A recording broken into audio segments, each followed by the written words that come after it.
बिस्मिल्लाहिर्रहमानिर्रहीम। अस्सलाम वालेकुम डियर स्टूडेंट। इस वीडियो में हम करेंगे क्वेश्चन हमारे पास 5 का ए पार्ट एंड बी पार्ट। अब जितनी समझ आपको पहले नहीं आई तो वो भी इसी वीडियो में आ जाएगी। आपने वीडियो को गौर से देखना है, स्टार्ट टू एंड देखना है। अभी मैं इसकी आपको दे रहा था, इस पर लेक्चर दे रहा था, लेकिन लाइट ऑफ होने की वजह से ये भी काम ख़राब हो गया। अभी आगे चलते हैं, दोबारा मैं कर लेता हूँ ट्राई। अभी आप फर्जन ऐसे एग्जांपल ले लें। अभी जिस तरह मैं फर्जन में अभी मैंने एक इंटरव्यू दिया। इंटरव्यू में मैंने एक लेफ्टिनेंट था या कर्नल था, कि उसको इंटरव्यू दिया। वो 2 स्टार होता है और उसका रैंक भी अच्छा भला होता है, काफ़ी सारी यानी कि उसको फैसिलिटीज दी होती हैं। अब उसको इंटरव्यू दिया। मैं एक ही नहीं था, वहाँ पर हज़ारों की तादाद में लोग थे। मैं अपनी ही एक एग्ज़ाम्पल ले लूँगा। फर्जन मैं यहाँ पर था, ठीक है।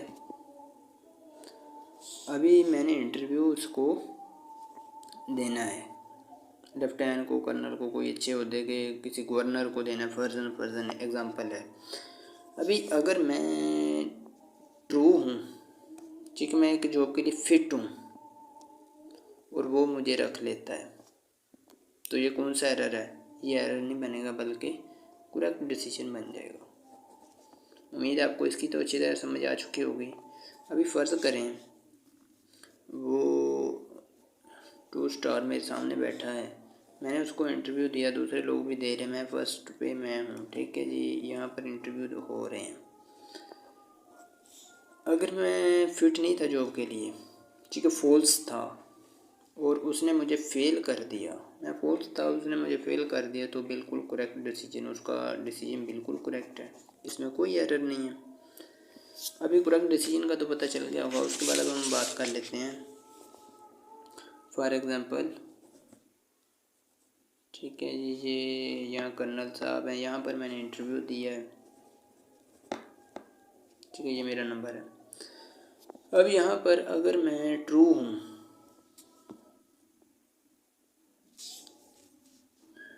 अगर मैं बिल्कुल ठीक हूँ, फिट हूँ जॉब के लिए और कर्नल मुझे नहीं रखता, तो ये टाइप 1 एरर बन जाएगा,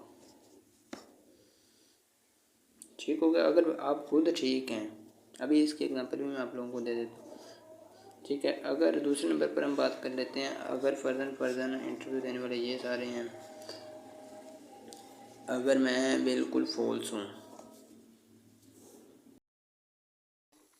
अगर मैं बिल्कुल फॉल्स हूँ या मैं ऐसे समझ लें एक जॉब के लिए फ़िट नहीं हूँ, ठीक है, तो इसको मैं फॉल्स ही रिप्रेजेंट कर देता हूँ और सामने वाला ट्रू है,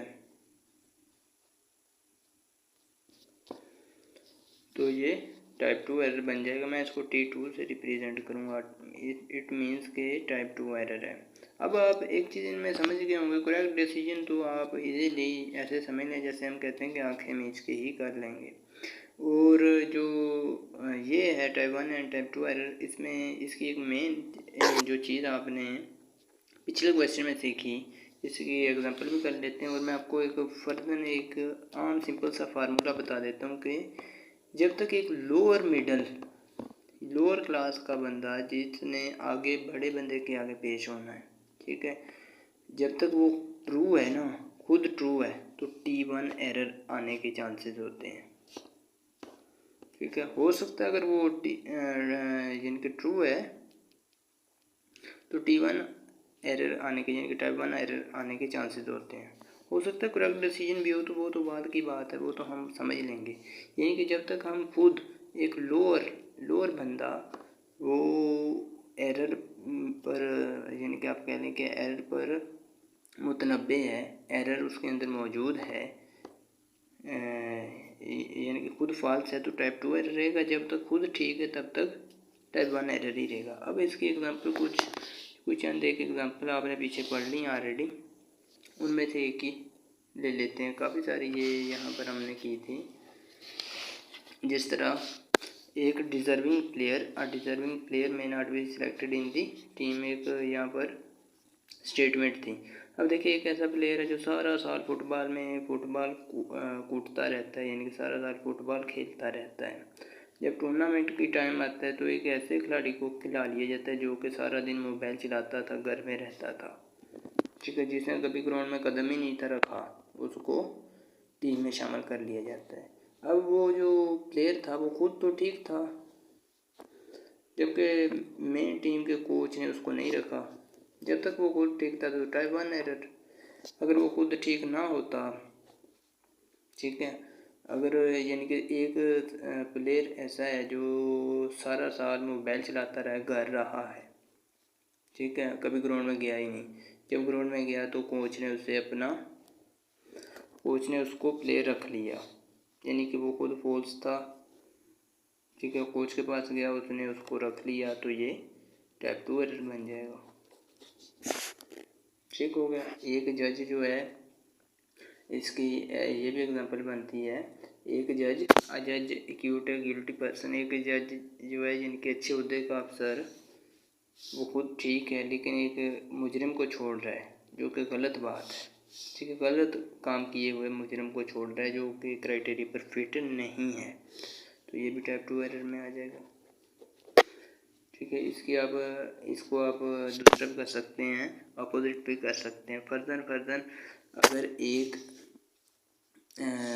ठीक मुजरम नहीं है, ठीक है, उस पर झूठा मूठा केस है, उसको जज पकड़ लेता है, खुद वो ठीक है, जज उसको पकड़ के फिर सजाए मौत सुना देता है, तो ये भी टाइप 1 एरर में आ जाएगा। यानी कि जब तक एक लोअर क्लास का बंदा ठीक रहेगा तब तक टाइप 1 एरर रहेगा। अब इसकी एक और हमने थर्ड इसका जो पार्ट किया था 4 का सी पार्ट, इसमें क्या कहा गया था कि 2 हाइपोथेसिस हैं, ठीक है, उनमें आपने टाइप एरर फाइंड आउट करने हैं। अब इसमें क्या कहा कि एक पर्सन जो है वो he is fit for the job, ये ऑलरेडी कहा जा रहा है कि he is fit for the job, और वो एक लार्ज कंपनी है फिटिंग पर्सन यानी कि रख रही है, वो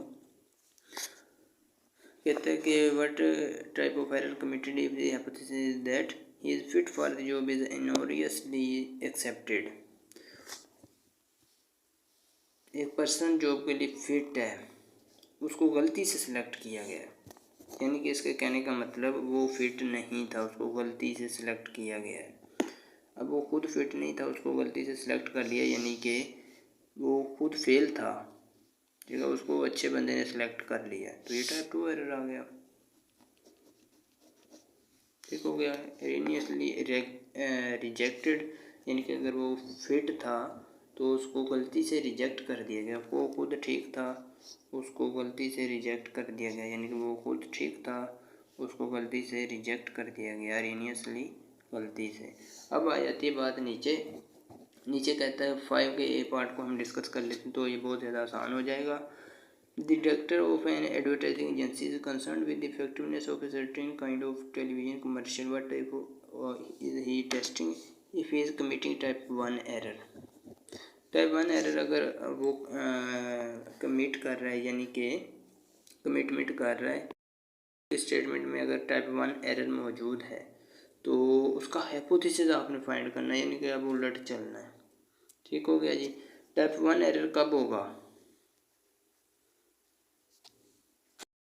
अभी अब अगर हम इसके डायरेक्टर की बात कर लेते हैं, इसका डायरेक्टर क्या जाता है, थोड़ा सा सोच सेट कर लेता हूँ, हाँ यहाँ पर ठीक है। अभी इसका डायरेक्टर क्या कहता है ये देखना है हमने।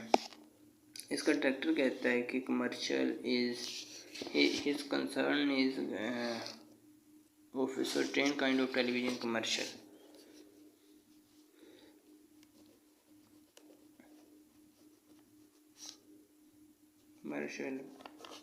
ठीक हो गया जी। कमर्शियल के बारे में इसके डायरेक्टर का, यानी कि एजेंसी का जो डायरेक्टर है वो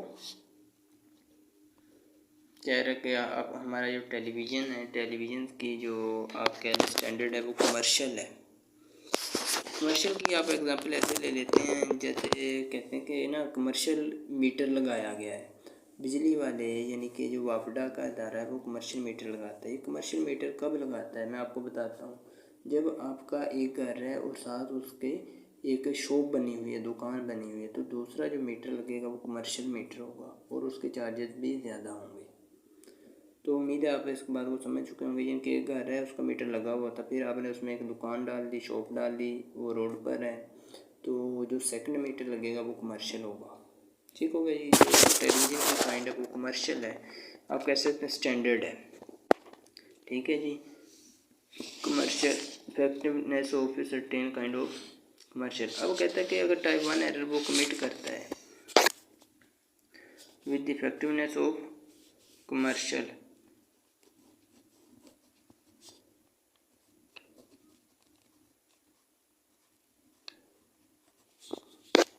कहता है कि टाइप 1 एरर वो कमिट कर रहा है,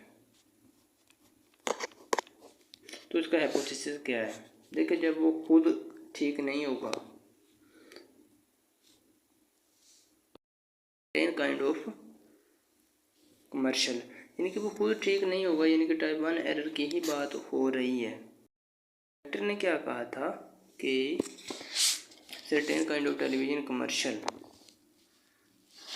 with the effectiveness of a certain type of kind of television is commercial, यानी कि उसके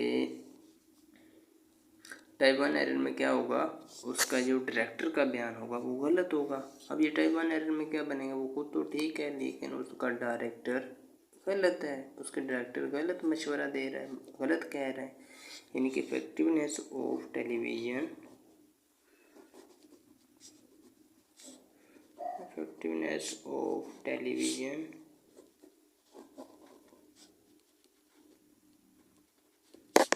is not effective। कमर्शियल कह लें, commercial is not television commercial is not effectiveness, ऐसे भी आप लिख सकते हैं। कोई भी आप अपने खुद से बना सकते हैं, अब ज़रूरी नहीं पेपर में अपने सेम बनाना है। ठीक है, effectiveness of television is not commercial भी लिख सकते हैं।